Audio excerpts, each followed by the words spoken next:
Hello students, আজ আমরা দেখব পরিবেশ ও বিজ্ঞান অষ্টম শ্রেণীর পরিবেশ ও বিজ্ঞানের পেজ নাম্বার 203 পাতায় যে স্কুলটা আছে 7 নম্বর যে মডেল স্কুলটা, 7 নম্বর মডেল স্কুলটা আজকে আমরা দেখব। তো প্রথমে ফিজিক্যাল সায়েন্সের কোশ্চেনের প্রথমেই কোশ্চেন বলছে তরলের ঘনত্ব বেশি হলে প্লবতা কী হবে? প্লবতা কিন্তু বেশি হবে। বলছে মিথেন অণুতে সমযোজী বন্ধনের সংখ্যা কয়টি? অবশ্যই 4টি, কারণ CH4 হয় 14N7 এবং 14C6 যে হলো পরস্পরের, এটা হলো আইসোবার। এটাকে কী বলা হচ্ছে? তাদের ভর সংখ্যা একই হলে তাকে আমরা কী বলি? আইসোবার বলি। ঠিক আছে, কোনো পরমাণু থেকে একটি ইলেকট্রন বের করে নিলে সেটি হয়ে পড়বে কি? ক্যাটায়ন। সেটা কী হয়ে যায়? ক্যাটায়ন হয়ে পড়ে, তাই তো? বলছে এই অ্যামোনাইট দণ্ডকে সিল্ক দিয়ে ঘষলে অ্যামোনাইট ড্যাশ জাতীয় আধানে আহিত হবে। এটা হবে কি? হচ্ছে ঋণাত্মক আধানে আহিত হবে, ঋণাত্মক আধানে আহিত হবে। যেটি স্টেনলেস স্টিলের বাটি জলে ভাসে, কিন্তু এটা আলপিন জলে ডুবে যায় কেন? দেখে না উত্তরটা কী হবে। এটার উত্তর কী হবে? পেরেকের তুলনায় স্টিলের বাটির আয়তন অনেক বেশি হয়, তাই জলে ফেললে একটি ছোট পেরেক যে পরিমাণ জল অপসারিত করবে, বাটি তার চেয়ে অনেক বেশি পরিমাণ জল অপসারিত করবে। ফলে পেরেকের তুলনায় বাটির উপর জল দ্বারা অনেক বেশি পরিমাণে ঊর্ধ্বমুখী বল বা প্লবতা প্রযুক্ত হবে, তাই বাটিটি জলে ভেসে থাকবে। আর পেরেকটি মানে আলপিন যে পেরেকটার কথা বলা হচ্ছে, পেরেকটির উপর জল দ্বারা প্রযুক্ত ঊর্ধ্বমুখী বল বা প্লবতার তুলনায় সেটির ওজন বেশি হওয়ায় পেরেকটি জলে ডুবে যাবে। ঠিক আছে, এটা কিন্তু ভালো করে করবে। খুব ভালো একটা প্রশ্ন কিন্তু এটা। ঠিক আছে, নেক্সট কোশ্চেন দেখো কী বলছে আমাদের। নেক্সট কোশ্চেন, এটা পেজ নাম্বার রায়মেটিনের নতুন বই যাদের কাছে আছে তারা পেজ নাম্বার 41 দেখবে, পেয়ে যাবে। কুলম্বের সূত্রের গাণিতিক রূপটি লেখো। কুলম্বের সূত্রের গাণিতিক রূপ লেখো এবং হচ্ছে কে রাশির এসআই একক উল্লেখ করো। এটাও কিন্তু আমরা একটু আগের যে স্কুলটা করেছিলাম 6 নম্বর স্কুল, সেখানে কিন্তু এই কোশ্চেনটা ছিল। ঠিক আছে, উত্তরটা রায়মেটিন বইয়ের 73 পাতায় আছে এবং এটাও খুব গুরুত্বপূর্ণ একটা প্রশ্ন, কুলম্বের সূত্র। তো বলছে দুটি বিন্দু আধানের মধ্যে ক্রিয়াশীল তড়িৎ আকর্ষণ বা বিকর্ষণ বলের মান আধান দুটির কেন্দ্র সংযোজক রেখা বরাবর ক্রিয়া করে। এই আকর্ষণ বা বিকর্ষণ বলের মান আধানদ্বয়ের গুণফলের সমানুপাতিক এবং তাদের কেন্দ্রদ্বয়ের মধ্যবর্তী দূরত্বের বর্গের ব্যস্ত অনুপাতিক। ঠিক আছে, এটাই কিন্তু কুলম্বের সূত্র। ঠিক আছে, কুলম্বের সূত্রটা। এবার দেখো আমাদের নেক্সট কী বলেছে। নেক্সট বলেছে যে কে রাশির এসআই একক উল্লেখ করো। কে রাশির এসআই একক হচ্ছে, এটা হবে নিউটন। এখানে লিখে দিচ্ছি, এটা পেজ নাম্বার রায়মেটিন বইয়ের পেজ নাম্বার 73 আছে এটা। আর এককটা newton metre square, coulomb square, এটা কিন্তু হচ্ছে কে এর একক। ঠিক আছে, বলছি যৌগগুলির সংকেত লিখো। অ্যালুমিনিয়াম সালফেটের সংকেত কী হবে?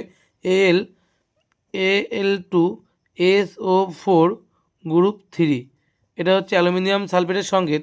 আর জিঙ্ক অক্সাইড ZnO, ঠিক আছে, জিঙ্ক অক্সাইড ZnO প্লাস্টিকের চিরুনি দিয়ে শীতকালে শুকনো চুল আঁচড়ানোর পর তা নিস্তরিত কাগজের টুকরোয় আকর্ষণ করে, তা ব্যাখ্যা করো। কেন আকর্ষণ করে তার ব্যাখ্যা করতে বলছে, দেখে না উত্তরটা কী হবে। শীতকালে একটা প্লাস্টিকের চিরুনি দিয়ে শুকনো চুল আঁচড়ানোর পরে চিরুনিটিকে কিছু নিস্তরিত কাগজের টুকরোর কাছে ধরা হলে কাগজগুলি চিরুনিতে আটকে যায়। এক্ষেত্রে চিরুনি দিয়ে শুকনো চুল আঁচড়ানোর সময় চিরুনি ও চুলের মধ্যে ঘর্ষণের ফলে চিরুনিটি দূরস্থ বা ঋণাত্মক হয়ে পড়ে। এই আহিত চিরুনিটিকে কিছু নিস্তরিত কাগজের টুকরোর কাছে নিয়ে যাওয়া হলে তড়িতাবেশের জন্য কাগজের টুকরোগুলিতে চিরুনির বিপরীতধর্মী আধান ধনাত্মক আবিষ্ট হয়। ফলে চিরুনির আবেশী আধান ও কাগজের টুকরোগুলি আবিষ্ট আধানের মধ্যে আকর্ষণ বলে ক্রিয়া করায় কাগজের টুকরোগুলি চিরুনির গায়ে আটকে যায়। ঠিক আছে, এই উত্তরটুকু কিন্তু লিখে দেবে। আচ্ছা, এখান থেকে লিখলে হবে, এই জায়গা থেকে এই পর্যন্ত কিন্তু তোমরা লিখে নেবে খাতায়। ঠিক আছে, নেক্সট কোশ্চেন কী বলছি দেখো। এটা তোমরা পেজ নাম্বার 75 পেয়ে যাবে। এটা তোমরা বইতেই পাবে, রায়মেটিন বইতে, রায়মেটিনের পেজ 75।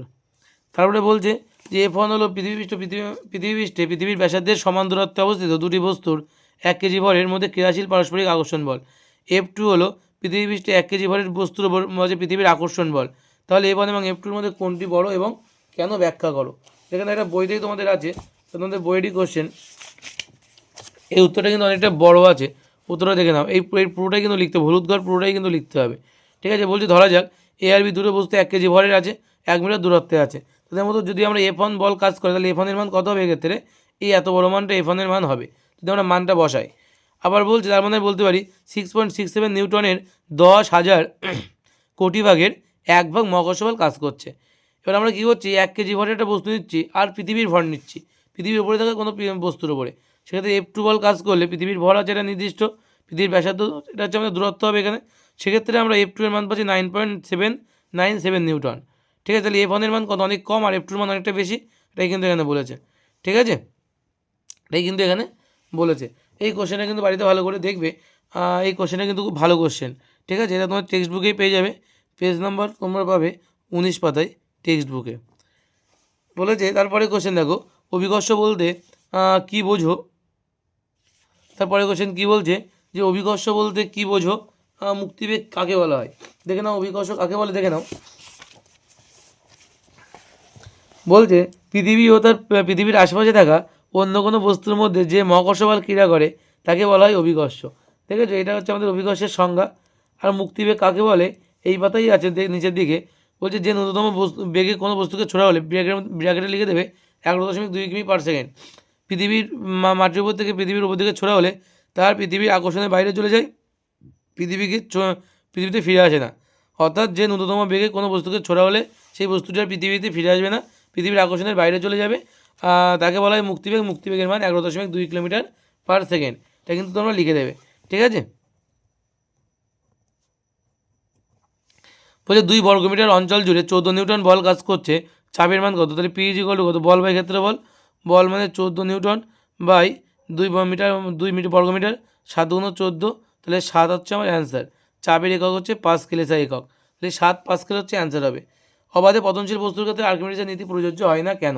দেখে না উত্তরটা কী হবে। কী বলছে, অবাধে পতনশীল বস্তুর ক্ষেত্রে পৃথিবীর অভিকর্ষজ বল ক্রিয়া না করায় বস্তুর প্রকৃত ওজন এবং বস্তু দ্বারা অপসারিত তরল বা বায়ুর ওজন শূন্য হয়ে যায়। সুতরাং আমার বস্তুর আবদ্ধ ওজন শূন্য হয়, তাই এক্ষেত্রে আর্কিমিডিসের নীতি প্রযোজ্য হয় না। তাছাড়া কৃত্রিম উপগ্রহ এবং বস্তুর পৃথিবীর কেন্দ্রে বস্তু ওজনহীন হওয়ায় এই নীতিটি কার্যকর হয় না। ঠিক আছে, এই কোশ্চেনটা কিন্তু খুব ইম্পর্টেন্ট, যে অবাধে পতনশীল বস্তুর ক্ষেত্রে আর্কিমিডিসের নীতিটি প্রযোজ্য হয় না কেন। তাহলে উত্তর কিন্তু এখান থেকে এটুকু তোমরা লিখলেই হবে। ঠিক আছে, তারপরে বলছে কপার সালফেট দ্রবণে একটি লোহার টুকরো ফেলে দিলে যা ঘটবে সমীকরণ সহ লেখো। দেখে না উত্তরটা কী হবে। এই যে কপার সালফেট দ্রবণে একটা লোহার পেরেক ডুবিয়ে রাখলে দেখা যাবে লোহার পেরেকের গায়ে ধাতব কপারের লালচে বাদামি রঙের একটি আস্তরণ পড়েছে। ঠিক আছে, বিক্রিয়াটির সমীকরণ Ap+CuSO4 FeSO4+Cu, এই বিক্রিয়াটা কিন্তু লিখে দিতে হবে। ঠিক আছে, এটা তোমার উত্তরটা কিন্তু দেখে নাও, এখান থেকে এই পর্যন্ত লিখতে হবে সবটা। ঠিক আছে, নেক্সট কোশ্চেন কী বলছে,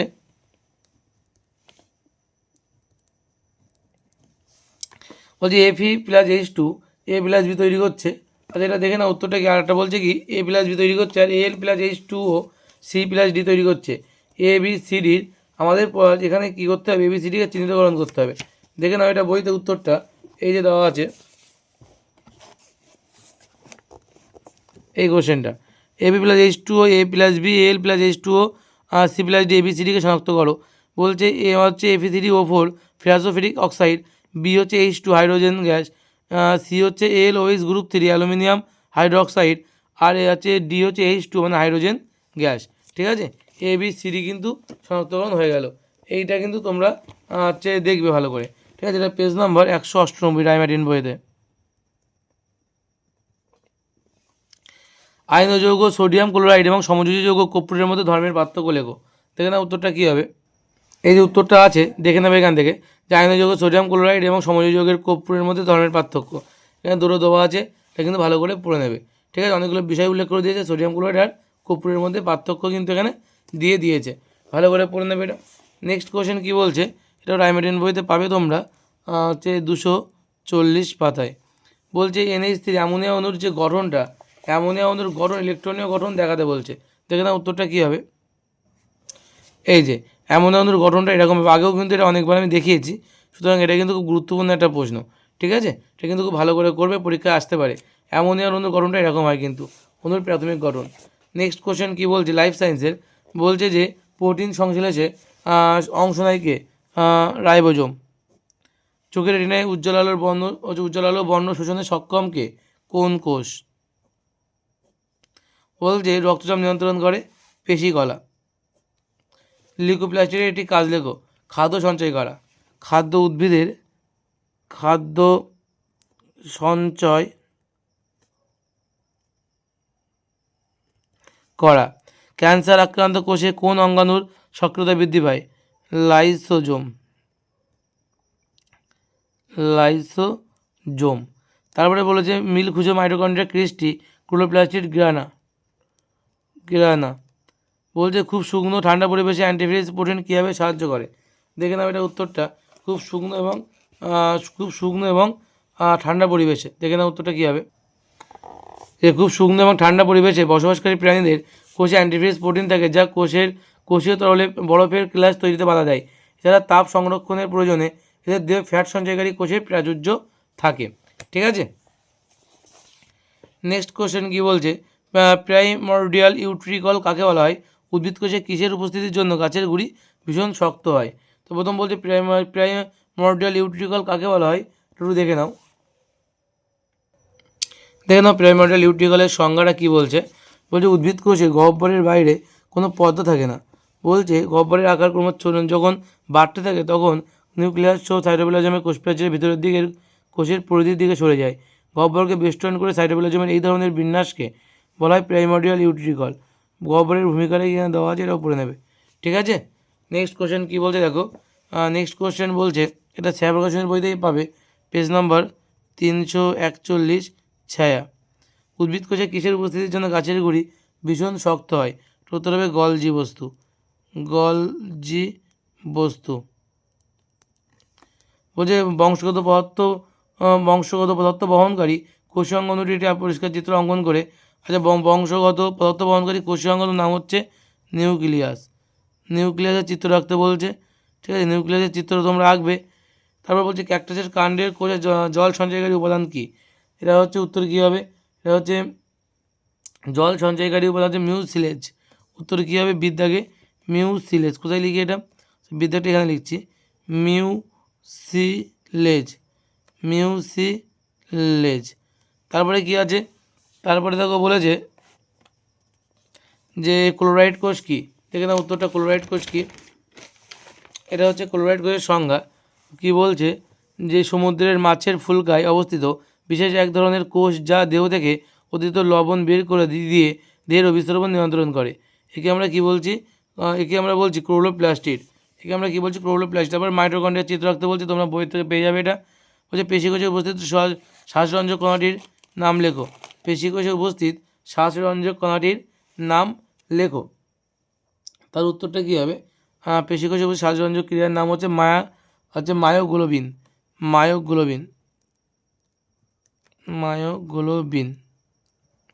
আচ্ছা, একটা কথা বলি, মাইটোকন্ড্রিয়ার চিত্রটা যেটা রাখতে বলছে, এটা তোমরা দেখো তোমাদের বইয়ের আগের স্কুলে, মানে যে স্কুলে করলাম তার আগের স্কুলের আগের পেজে এই জায়গায় দেখো মাইটোকন্ড্রিয়ার ছবি দেওয়া আছে অলরেডি। এই ছবিটা কিন্তু তোমরা রেখে দিতে পারো। ঠিক আছে, এখানে খুব সুন্দর করে আঁকা আছে দেখছি। তোমরা কিন্তু চাইলে এই ছবিটা কিন্তু এতে বলে মাইটোকন্ড্রিয়ার ছবি আঁকা আছে। ঠিক আছে, এবং 4-5টা পয়েন্ট করা আছে এখানে। তোমরা বই থেকে পয়েন্টটা করে নিতে পারবে, কিন্তু এই ছবিটা আঁকতে পারো, খুব ভালো করে আঁকা আছে। ঠিক আছে, তো এই ছিল আজকে আমাদের কান্ডি 7 নম্বর স্কুলের যে স্কুলটা আছে আমাদের, যে কান্ডি রাজা এমসি গার্লস হাই স্কুল। ঠিক আছে, এই স্কুলটা আমরা কমপ্লিট করলাম। নেক্সট আমরা দেখব 8 নম্বর স্কুলে কী বলছে, সেটা আমি নেক্সট দিন দেখব। তো আজ এই পর্যন্তই, এই স্কুল পর্যন্ত করলাম। তোমরা এই ভিডিওগুলো বেশি করে লাইক কমেন্ট শেয়ার অবশ্যই করে দেবে, এবং বন্ধুদের কাছে অবশ্যই শেয়ার করে দেবে। ঠিক আছে, তার যাতে এই ভিডিওগুলো দেখতে পাই এবং তাদের সলিউশনগুলো হয়ে যায়। ধন্যবাদ সবাইকে।